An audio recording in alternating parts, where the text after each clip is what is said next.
Okay, so this is the demonstration video on using BioPython. Part of B06, I'm using Python packages. So we're going to download the SARS-CoV-2 GenBank file from the MCBI website using the BioPython packages. We have our ID here. This is our GenBank ID that we need. We can get the GenBank or the FASTA file or whatever format we want. We're giving Andre our email address using this particular format, andre.email, so it knows who we are. And then this is our general structure that we have our variable here in handle. We're going to Andre to fetch nucleotide sequence for this ID, the single ID. We'll go to multiple IDs if we want. Returning it as GenBank file, and return mode format is text. So what we can do is store that. So we have a file name called the file name.genbank. We can have an out handle that we open. So we're writing that file name out, and we can have an out handle that we're writing to, and we're taking in our in handle we had before, and we're reading it. So now writing that out to a file that will be saved here. And then we close the files at the end. So I've read in a file from the website and written it out to a file. If we extract our sequence, we can convert the FASTA sequence, convert the GenBank into FASTA in effect here. So reading in the GenBank file, we open the FASTA file we want to write out. There's a special function called seq.io.sparse. We'll take on board the input file, which is GenBank. We'll put a store in seqs temporarily, and we have seqs.io.write. We're going to write out our sequence. Our output file is going to be in FASTA format. So that's what we're writing out there. So let's look at how we can do this with code. So the first thing we need to do is import the BioPython packages. So make sure that's installed at the start.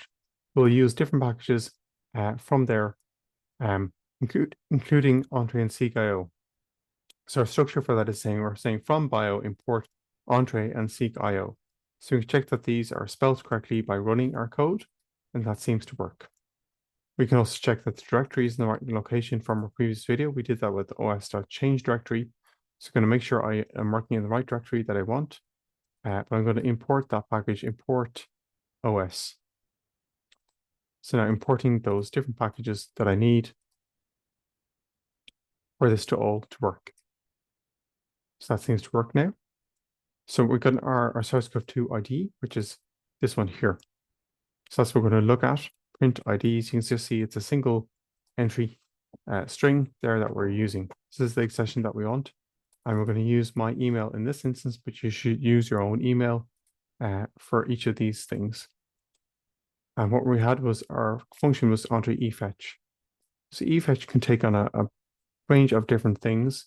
If we ask for help on this, we'll get more information on what I can do, which is a wide range of things. And we're just looking at an example of what it's going to do. So you can see there, if we scroll up, it has a database and a bunch of keywords that you want. So you could have nucleotide, an ID, return bank is GB, and return type is text.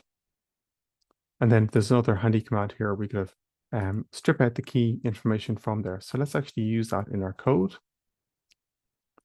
We're going to keep that handy approach here. So we can actually take this whole code and just modify it rather than try to reinvent the wheel. So I've got my IDs. Return bank, we own GenBank as well. So if we run this, we can see what this produces. So you can see there, it's told us that we have that file, and what we can do then is try to write out that file. So we're going to open a file we're going to write out to it. So we've got our out handle. So it's taking on board our file name.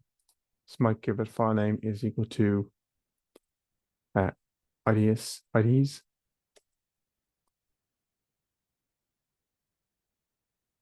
Let's call it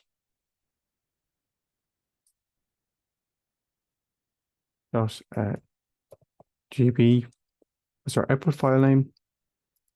And what we have is in handle.read. So this is like this print statement here over handle.read, and that'll print out the file there. So you can see here it's pausing because it's sending off this request. So let's just let that run. What we're going to do is build this output. So we're going to write out to, we don't actually need the file name here. We can make this more concise. So for our file name, we want to write to. And what we're going to use is our handle.read. So we got handle.read. And we've got our out handle. So you may encounter this with the website that sometimes it times out. So let's try it anyway. We're going to write this. So we're going to out handle.write. We know this from before, out handle.write. That's what we're looking at. So we're going to look at the Python interpreter on the cluster as well. That can be handy, more convenient for sequence retrieval. So what we're going to do is go onto that cluster now and try some of this code there.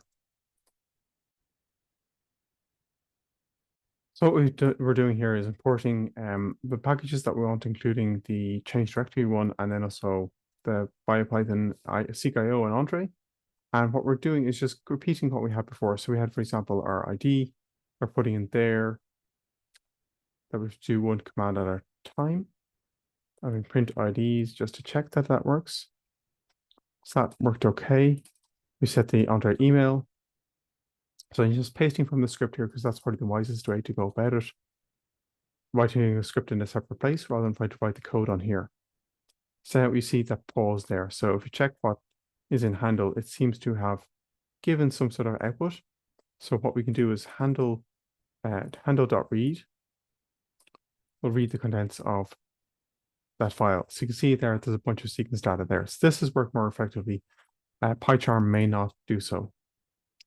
So what we're going to do now is open a file to write to. So we've got our out handle there that contains the information that we had. And we had our construct before where we're going to use this for out handle. We're going to write to it. I'm going to take in the handle.read. So we're sending all these things to our file.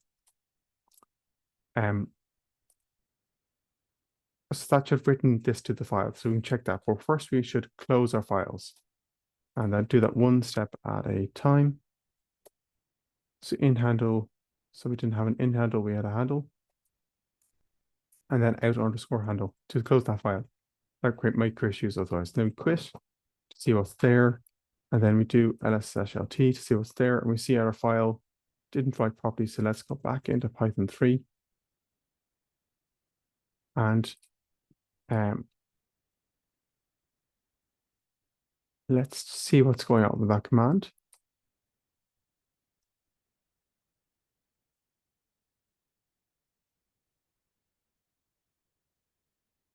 So for this now, we have to recreate our environment. So Entree is not defined. So we need to do import OS, import bio, and then we need to get the other tools again. So that's why I write everything in code.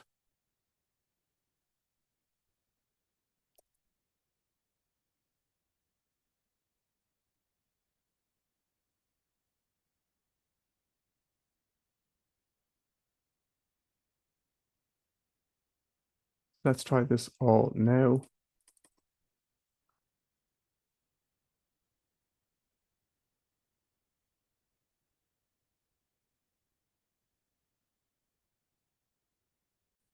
So we try that again here, just putting the IDs, putting in the Andre email, putting the file handle the same as before as in handle, that file. And then what the difference was that here, this wrote out successfully.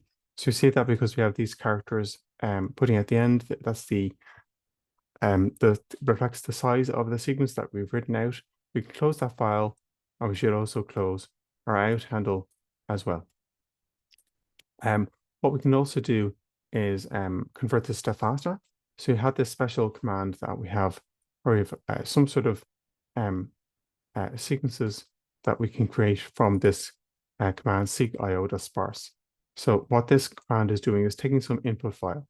The input file is something we can read in from our commands. So that can be our opened file here.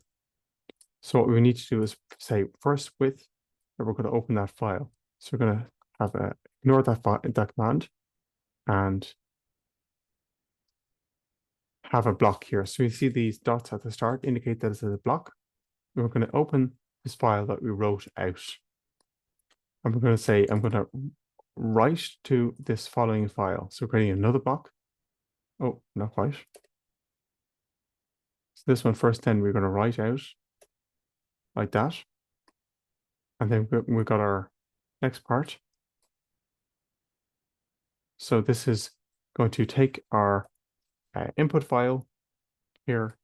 It's going to parse it as a JSON file and get the sequences from there. So this was not the end of a block. So input file, I'm going to write to this file in third command, the seeks.io. So let's try it once more. So I need to put indentation at the start here. So there we go, that worked.